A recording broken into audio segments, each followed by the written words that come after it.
அதாவது ஆர்கே நகர், நான் காலையில் வெள்ளிவாக்கம் போயிட்டு அப்படியே ஆழ்வார்பேட்டில், அதாவது அப்படியே வர வழியில் அண்ணா நகர் வழியாக வந்து ஆழ்வார்பேட்டை வழியாக வந்து இப்படி ஆர்கே நகருக்குள்ளே நுழையிறேன். ஒரு அண்ணா நகருக்கும் ஒரு ஆர்கே நகருடைய அமைப்பிற்கும் அங்கேருந்து அந்த காரில் வரும்பொழுதே வித்தியாசம் எவ்வளோ தெரியுது அப்படின்னு. திமுகவும் சரி அதிமுகவும் சரி மாறி மாறி ஆண்டிருக்காங்க. ஆனால் எப்பொழுதும் வட சென்னை ஏழ்மையோடைய உச்சத்திலேயே இருந்துக்கிட்டே இருக்கு. அது ஏன்னா வட சென்னையை அரசியல் ரீதியாக திமுக கைப்பற்றணும்னா தேர்தல் சமயத்தில் ஒரு 1000 ரூபா 2000 ரூபா கொடுத்து இந்த ஏழ்மையாக வச்சுக்கிட்டே இருக்கணும். எப்பயுமே ஒரு அண்ணா நகர் மாதிரி ஆர்கே நகர் மாறக்கூடாது, ஒரு நுங்கம்பாக்கம் மாதிரி பெரம்பூர் மாறக்கூடாது. அந்த மாதிரி வட சென்னையில் வில்லிவாக்கம் ஆரம்பித்து வில்லிவாக்கம், பெரம்பூர், ஆர்கே நகர், கொளத்தூர், முதலமைச்சர் தொகுதி உட்பட கொளத்தூர், ராயபுரம், திருவெற்றியூர் எல்லாருமே மிகப்பெரிய வறுமையிலேயே இருந்துட்டு இருக்கக்கூடிய ஒரு சூழ்நிலை இந்த அரசியல் தான் உருவாகிட்டே இருக்கு. இதுக்கு மக்கள் பொறுப்பு இல்லை. இன்னைக்கும் 30, 40, 50% இன்னைக்கும் சேரிகள் வாழக்கூடிய பகுதிகளாகவும் அந்த இடத்துல மக்களுக்கு சாதாரண ஒரு அடிப்படை கட்டமைப்பு கூட கிடையாது. அந்த அளவிற்கு பூர்வ குடிமக்களாக இருக்கக்கூடிய வட சென்னை மக்களுக்கு எதுவுமே கிடைக்காம பார்த்துக்கிறதா இந்த திமுகவுடைய ஆட்சி முறை. பொதுவாக சொல்கிறாங்க, ஏன் திமுக மேலே இவ்வளோ கோவப்படுறீங்க, கடுமையாக பேசுகிறீங்க அப்படின்னு. நான் திமுகவில் வந்து வேலை பார்த்த சமயம் 2015 திமுக 40க்கு 40 தொகுதி தோத்த நேரம். அந்த நேரம் அதிமுக தான் வெற்றி பெற்று இருந்துச்சு, திமுக சோர்ந்து போயிருந்துச்சு. அந்த டைமத்தில் ஒரு சாதாரண ஒரு டீமில் போய் ஒர்க் பண்ண ஆரம்பித்து 21 வெற்றி பெற வரைக்கும் ஒரு முக்கியமான இடத்துல இருந்து, முக்கியமாக மாண்புமிகு முதலமைச்சர் கூட டெய்லியும் அவரை சந்தித்து அவருடைய பணியாற்றக்கூடிய தருணம் எனக்கு ஒரு எக்ஸ்பீரியன்ஸ் கிடச்சிச்சு. ஒரு பொலிட்டிக்கல் சயின்ஸ் ஸ்டூடெண்ட்டாக 15 வயசுலேருந்தே அரசியலுங்கிறது முக்கியங்கிறத உணர்ந்து படித்து வேலை பார்க்கக்கூடிய வாய்ப்பு திமுகவில் கிடைக்கும் பொழுது 2015 to 2021 திமுகவுடைய அந்த குடும்பமும் சரி, முதலமைச்சரும் சரி, அவர் கூட இருக்க மருமகனும் சரி, அவர் கூட இருக்கக்கூடிய மகனும் சரி, அவர் கூட இருக்கக்கூடிய எல்லோரும் சரி, ஒரு எதிர்கட்சியாக செயல்படும் போது மிகப்பெரிய போராட்டத்தை உருவாக்கிட்டே இருப்போம். மக்களுக்கு இது தப்பா, அது செய்யலை, 8 வழிச்சாலையாக போராடணும், நீட்டுக்காக போராடணும், சிஏக்காக போராடணும், எல்லாத்துக்கும் போராட்டம். நம்மளும் அவங்களோட சேர்ந்து நிறைய நின்று இருப்போம். அன்னைக்கு அம்மா இறந்த பிறகு, இபிஎஸ் வந்த பிறகு அந்த ஆட்சி மாற்றணும்னு எல்லாரும் போய் வேலை பார்த்தோம், எல்லாரும் உணர்வு ரீதியாக வேலை பார்த்தோம். ஆனால் 21 ஜெயித்த பிறகு எம்ஜிஆருக்கு இன்னெல்லாம் நிலைமை ஏற்பட்டுச்சு. கலைஞர் கூட இருந்து 71 ஜெயித்த பிறகு அவர் ட்ரெஷரராக இருந்தார், பணபலத்தை கொண்டு வந்தார், எல்லாமே கொண்டு வந்து ஜெயித்த பிறகு கருணாநிதி அவரை வெளியே அமைச்ச பிறகு சொன்னார், அவர் ஒரு துரோகின்னு எம்ஜிஆர் மேலே ஒரு சின்னதாக ஒரு பழியை சொல்லி கட்சி விட்டு வெளியே அமைச்சார். ஆனால் அப்படி வெளியே அமைச்சு 5 வருஷம் நண்பர்களே, நான் செங்கோட்டையனை பேசியிருக்கேன், நிறைய எம்ஜிஆர் ரசிகர்கள்ட்ட பேசியிருக்கேன். 72 அவர் கட்சி ஆரம்பித்து 77 ஆட்சி வர வரைக்கும் அந்த கட்சி தொண்டர்களையும் அந்த தலைவரையிலும் உண்டு இல்லைன்னு ஆக்குனாங்க. ரவுடிசத்தை வச்சு, காவல்துறை வச்சு அவ்வளோ உடைச்சாங்க. அதே மாதிரி 50 வருஷம் கழிச்சு நம்மளுடைய தலைவருக்கு அவ்வளோ பிரச்சனைகளை இந்த அரசு உருவாக்குது. ஏன் இந்த 50 வருஷத்தை வேறு யாருக்கும் உருவாக்கலை? அம்மா ஜெயலலிதாக்கு அப்புறம், ஏனால் எம்ஜிஆருக்கு அப்புறம் அம்மா ஜெயலலிதாக்கு அப்புறம் வேற உறுதியான தலைவரை தமிழகத்தில் இன்னும் அந்த குடும்பம் பார்க்கல. அவ்வளவுதான். அதனாலதான் 6 டிஸ்ட்ரிக்ட் போய் முடிக்கிறதுக்குள்ளேயே கரூர்ல மிகப்பெரிய ஒரு பிரச்சனையை உருவாக்குனாங்க. அது மூலியமா 41 பேரை வந்து கொல்லப்பட்டாங்க.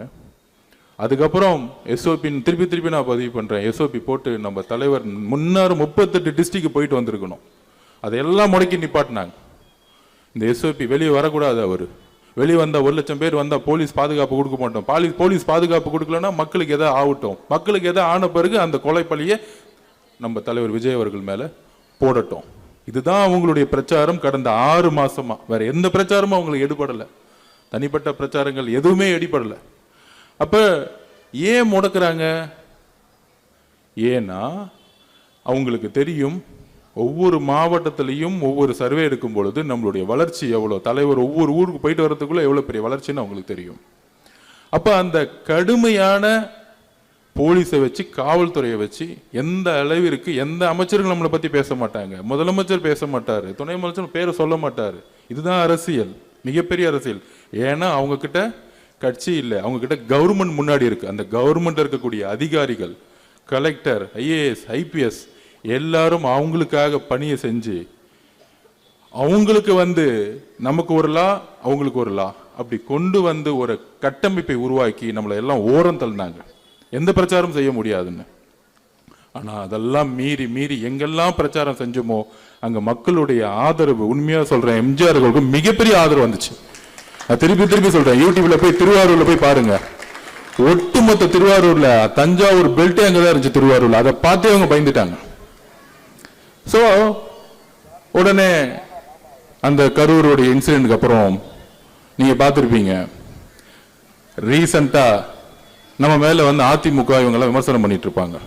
இப்ப ரீசெண்டா இந்த ஒரு வாரமா இன்னைக்கு என்ன நாள் சொல்லுங்க? இன்னைக்கு என்ன நாள்? இன்னைக்கு ரம்ஜான். நம்மளுடைய சகோதர சகோதரிகள் நோன்பு இருந்து நேற்று முடிச்சு, தலைவர் 2 நாளுக்கு முன்னாடி நோன்பு இருந்து ஈவினிங் முடிச்சு நம்ம கொண்டாடணும். அப்ப அவர் பேசும்போது ஒரு முக்கியமான ஒரு விஷயம் பதிவு பண்ணார். 15 நாளா தலைவரை சுத்தி, கட்சியை சுத்தி, தமிழக வெற்றி கழகம் பிஜேபி கூட போயிடுவாங்க, பேசுறாங்க. அவர் டெல்லி போயிட்டா சிபிஐ அவர் அழுத்தம் கொடுக்குது. இந்த கட்டமைப்பை திமுகவும் அதிமுகவும் பிஜேபியும் 3 பேரும் சேர்ந்து இந்த பிரச்சாரத்தை உருவாக்கிட்டே இருக்காங்க. நம்ம அண்ணன் எல்லாத்துக்கும் பதில் சொல்லவே மாட்டார்.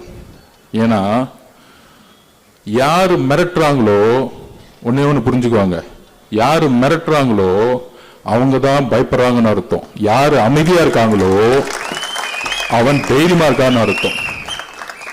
யாரு அடிக்கடி வெளியே டெய்லி காலையில மத்தியானம் நைட்டு ஃபுல்லா பேசிட்டு இருக்காங்களோ அவனுக்கு தான் அரசியலே தெரியலன்னு அர்த்தம். என்னைக்கு மக்களுடைய தேவைக்கு என்னுடைய கொள்கையில உறுதியா இருக்குன்னு சொன்னார் பாத்தீங்களா, கரெக்டா ரம்ஜான் அன்னைக்கு சொன்னார். நண்பர்களே, தோழர்களே, கரெக்டா இந்த முஸ்லீமுடைய அந்த குல்லாவை போட்டுட்டு சொன்னாரு, மத சார்பற்ற சமூக நீதியில் நாங்கள் எப்பொழுதும் உறுதியாக இருப்போம். இந்த மெசேஜ் யாருக்கு தெரியுமா? திமுகவுக்கு ஃபர்ஸ்ட். ஏன்னா திமுக சொல்லவே சொல்லாது. ஆல்ரெடி பிஜேபி கூட 99 சேர்ந்து குஜராத் கலவரம் போது சொல்றாங்க, அன்னைக்கு இருந்த கலைஞர் கருணாநிதி, ஏன் அப்ப ஸ்டாலின் சார் அரசியல தானே இருந்தாரு, 50 வருஷமா நான் அரசியல் இருக்கேன், 50 வருஷமா அரசியல் இருக்கேன், 50 வருஷமா அரசியல் இருக்குன்னு சொல்றாருல்ல. அவங்க அப்பா கிட்ட கேக்குறாங்க, குஜராத் கலவரம் பத்தி நீங்க சொல்லுங்க. அவரு சொல்றாரு, அது உள்நாட்டு பிரச்சனைன்னு சொல்ற மாதிரி உள்மாநில பிரச்சனை அப்படின்னு அந்த கலவரத்தை பத்தி பேசவே இல்லை. ஏன்னா அமைச்சர்களா இருக்கிறாங்க, இதுல பிஜேபி தலைமையிலான அமைச்சர்களா இருக்கிறாங்க. அப்ப நம்ம ஸ்டாலின் சார் தான் இன்னைக்கு மத சார்பற்ற தலைவராச்சே. அப்படியே எந்திரிச்சு அப்பா நீ சொல்ற தப்புப்பா, என்னப்பா தப்பு தப்பா பேசுறீங்க, நம்ம அப்படிலாம் சொல்லக்கூடாது, இதை கடுமையாக எழுத்து நிக்கணும். குஜராத் கலவரத்தை வச்சு ஏன் நம்ம கடுமையாக எழுத்து நிக்க மாட்டேங்கிறோம்? சொல்றல மீசாக்கு எதிராக சரி அவர் எடுத்து போறான்னு தெரியல, மீசாக்கு எதிராக நான் போராடினேன், ஜெயிலுக்கு போனேன். ஆனா அதுல இருக்க பொய்ய பாருங்க. இந்த உண்மையை உடைக்கணும், நீங்களாம் சொல்லணும். இந்த யாராச்சும் டிவி டிபேட் போனீங்கன்னு வச்சுக்கோங்க, கலைஞர் அம்மா இந்திரா காந்தி அம்மாக்கு எதிர கடுமையாக போராடினார், போராடி கழக தோழர்கள் எல்லாம் அடிச்சுக்கிட்டாங்க, எல்லாம் ஜெயில தள்ளினாங்க. தன்னுடைய மகன் இன்னொரு கொடுத்திருப்பாரு, அவர் அடிப்பட்டாரு, சிறை சென்றாரு. அப்படி சிறை சென்றவர், அடிப்பட்டு சிறை சென்ற மகனும் ஒட்டுமொத்த கழக தோழர்களும் வாழ்நாள் முழுவதும் ஏத்து நின்று இருக்கணும்ல. அடுத்த தேர்தலில் ஒண்ணு சேர்ந்துட்டாங்க. அடுத்த தேர்தலில் திமுக யாரு கூட ஒண்ணு சேர்ந்தாங்க? அதே இந்திரா காந்தி அம்மா கூட சேர்ந்துக்கிட்டாங்க. ஏன்? ஒரே நோட்டீஸ் தான், ஊழல் கேஸ போட்டுருவேன், ஒழுங்கா சேர்ந்து சொன்னா சேர்ந்துட்டாங்க. இதுதான் திமுக.